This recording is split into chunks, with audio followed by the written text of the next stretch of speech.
रामायण के रचयिता वाल्मीकि के बारे में बहुत से लोगों ने ये धारणा बना ली है कि वाल्मीकि अछूत थे। मतलब ये कि बहुत से लोग ऐसा मानते हैं कि वाल्मीकि शूद्र थे, नीच जाति के थे। तो आज की वीडियो में हमारा विषय यही है कि वाल्मीकि अछूत थे या नहीं। और इस सत्य को जानने के लिए हमने ऐतिहासिक प्रमाण लिया है श्रीमद् वाल्मीकि रामायण, जिसे गीता प्रेस गोरखपुर ने प्रकाशित किया है। इस पुस्तक में वाल्मीकि की जीवनी लिखी है। ये देखिए, ये लिखा है संक्षिप्त जीवनी। इस संक्षिप्त जीवनी में क्या लिखा है हम आपको पढ़कर सुनाते हैं। लिखा है, महर्षि वाल्मीकि जी को कुछ लोग निम्न जाति का बतलाते हैं, पर वाल्मीकि रामायण 796, 19, 7, 93, 17 तथा अध्यात्मक रामायण 7, 7, 31 में इन्होंने स्वयं अपने को प्रचेता का पुत्र कहा है। मनुस्मृति 1:35 में प्रचेतसंग वसिष्ठंग च भृगुंग नारदमेव च प्रचेता को वशिष्ठ, नारद, पुलस्त्य, कवि आदि का भाई लिखा है। स्कंद पुराण के वैशाख महात्म्य में इन्हें जन्मांतर का व्याद बतलाया है। इससे सिद्ध होता है कि ये जन्मांतर में व्याध थे।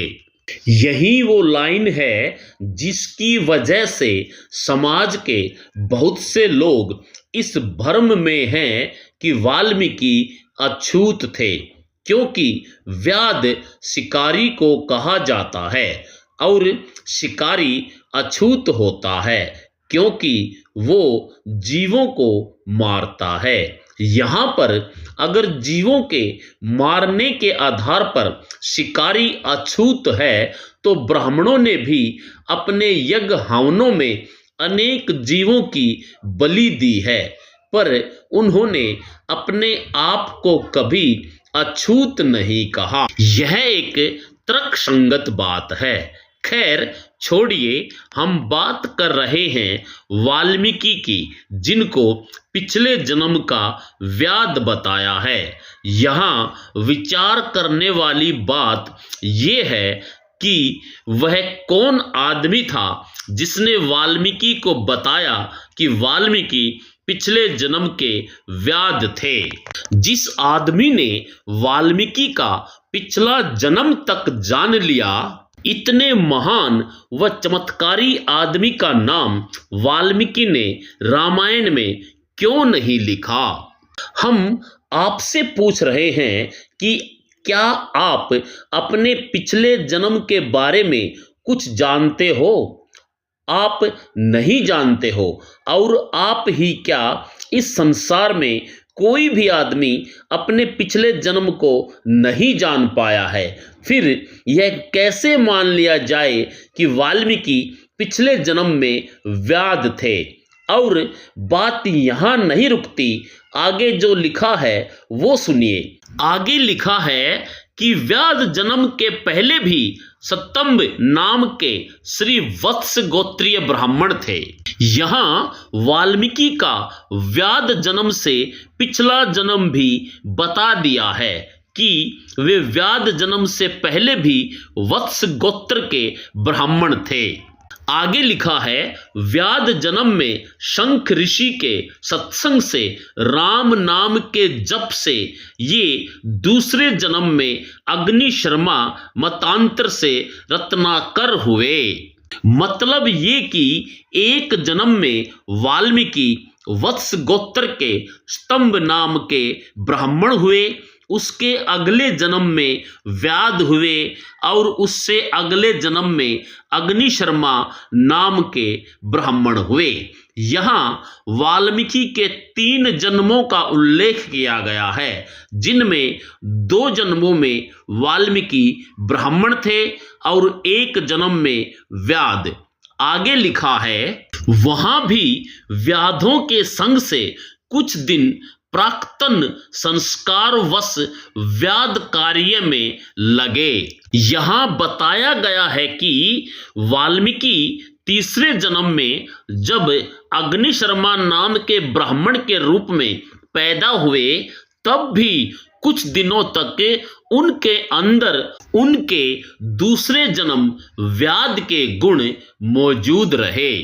फिर सप्तऋषियों के सत्संग से मरा जप कर बौंबी पड़ने से वाल्मीकि नाम से ख्यात हुए और वाल्मीकि रामायण की रचना की।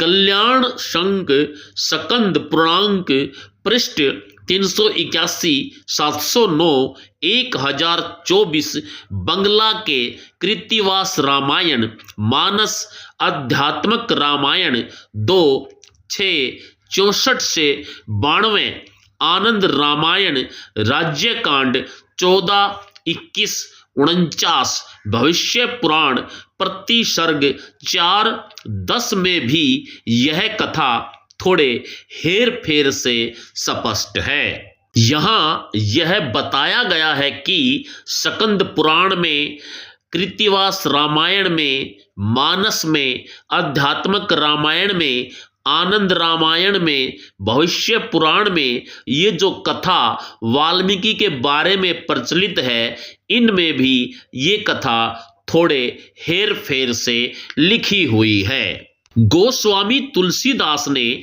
वस्तुतः यह कथा निराधार नहीं लिखी, अतएव इन्हें नीच जाति का मानना सर्वथा भ्रम मूलक है। तो यहाँ पूरी तरह से स्पष्ट कर दिया गया है कि वाल्मीकि को शूद्र, अछूत या नीची जाति का मानना एक भूल है। वाल्मीकि नीची जाति के नहीं थे, मतलब वाल्मीकि शूद्र, अछूत या नीच जाति के नहीं थे। तो जो लोग वाल्मीकि को शूद्र, अछूत या नीच जाति का समझते हैं, वे लोग अपने ज्ञान में सुधार करें। आपने वीडियो को सुना, इसके लिए आपका बहुत बहुत धन्यवाद। नमो बुद्धाय। जय भीम, जय भारत।